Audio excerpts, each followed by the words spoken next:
देखिए के सुरेश जी एक बेहतर सदन की गरिमा को जानते हैं और पुराना अनुभव है। साउथ के एक मजबूत दलित लीडर है, एसटी/एससी में एक अच्छे फेस है। हम तो उम्मीद करेंगे चंद्रा बाबू नायडू जो साउथ के स्पीकर चाहते थे वो आज साथ हैं और जो भी स्पीकर बने मर्यादाओं का, नैतिकता का, मूल्यों का ख्याल रखे और एक बेहतर डेमोक्रेसी को सेव करने की बात करें। मुझे लगता है कि स्पीकर देश की 140 करोड़ लोगों की उम्मीद है, एक भरोसा है, क्योंकि सदन ही एक ऐसा जगह है जहाँ खूबसूरत बाग है, अलग अलग भाषा, अलग अलग धर्म, अलग अलग मजहब, साउथ, नॉर्थ, वेस्ट, ईस्ट, मतलब बिल्कुल मतलब हम एक रंगों में रहते हैं। अलग मतलब अपनी बोलने के, जीने के तहजीब है, अलग अलग रंग हैं। तो अब स्पीकर साहब को समझना होगा, देखना होगा, कल का हाउस नहीं है, ये मजबूत विपक्ष का हाउस है, तो इसलिए तकरारें बढ़ेंगी। इस बात को रेखांकित करके ही चलना पड़ेगा। राहुल गांधी जी को लीडर ऑफ पीएम लोगों ने सपना देख लिया था। पूरा देश के जो युवा हैं और जो गरीब लोग हैं, कमजोर तबके के लोग हैं, महिलाएं हैं, जो महंगाई से मार खा रहे हैं, जो बेरोजगारी से ऊब चुके हैं, जो असुरक्षित हमारी बेटियां हैं, किसान जो आज अपनी आवाज को लेकर के हर बार गोली और लाठी का शिकार होते हैं, मजदूरों की आवाज नहीं बन पाते।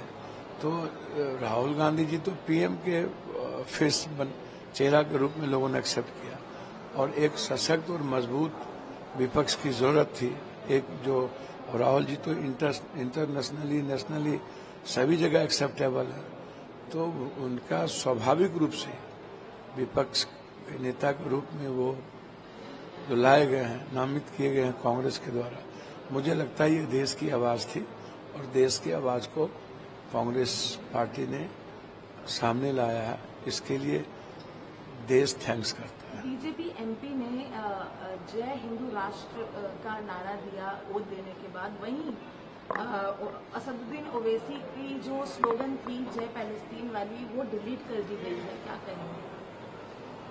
देखिए मैं एक बात यही ना, मैं इसी बात को आप देखोगे ना, ये लोग पूरे सदन में सभी लोग अपने अपने जाति की, अपने अपने संस्कार से कपड़े पहन के आए, अपने अपने स्टेट के तरीके से आए, अपने अपने नेताओं का नारा लगाए, अपने अपने जात के भगवान का नारा लगाए, जिन्हें जो मन में आया वहां उन्होंने उस बातों को वहां पर रखा। ये बात हिंदू राष्ट्र की भी किसी ने रखी, किसी ने फिलिस्तीन की बात रखी और पप्पू यादव ने तो पूरे देश के एक आवाज जो थी रीनीट, हमने तो रीनीट बिहार के विशेष राज्य का दर्जा, इस पर भी दर्द हो गया लोगों को। तो हिंदू राष्ट्र बोलना कोई गुनाह नहीं है, कोई गलत नहीं है, वो प्लेस सही नहीं है। पार्टी के हित में वो बोले तो आप बीजेपी से और क्या उम्मीद कर सकते हैं इससे ज्यादा। आप युवाओं के रोजगार की बात बीजेपी से कीजिएगा, किसानों की और महिलाओं की बात कीजिएगा। बीजेपी हमेशा हिंदू राष्ट्र के अलावा दूसरी बात नहीं कर सकती। आखिरी सवाल सर, कल आप थोड़ा प्रोटेम स्पीकर पे गुस्सा करते हुए दिखाई दिए। प्रोटेम स्पीकर पे नहीं, बीजेपी की तरफ से संसदीय कार्य मंत्री पाठ पढ़ाने लगे। मैंने वही कहा, आप हमें सिखाएंगे। 6 बार लगातार सांसद, 4 बार इस देश में कोई निर्दलीय सांसद रहा है? जरा आप हमको बताओ ना, सदन में कभी ढूंढो तो। और संसदीय जीवन में 7 बार मुझे बिहार की जनता ने भरोसा किया, अपनी आवाज बनाई है, आशीर्वाद दिया है।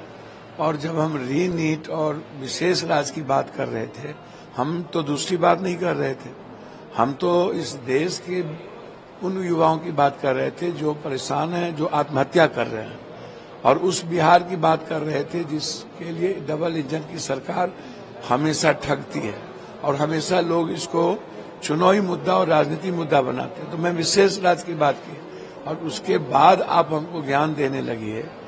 हर हर महादेव ये सब चलता रहा, ज्ञान नहीं दिए। और जब आम आदमी की आवाज की बात हुई तो हमसे आप दलाली और चमचागिरी की उम्मीद पप्पू यादव से मत करिए। हमसे उम्मीद करिए इस देश की सेविंग की, इस कंट्री के मुद्दों की। इसके अलावा दूसरी बात पप्पू यादव से अब ना रही।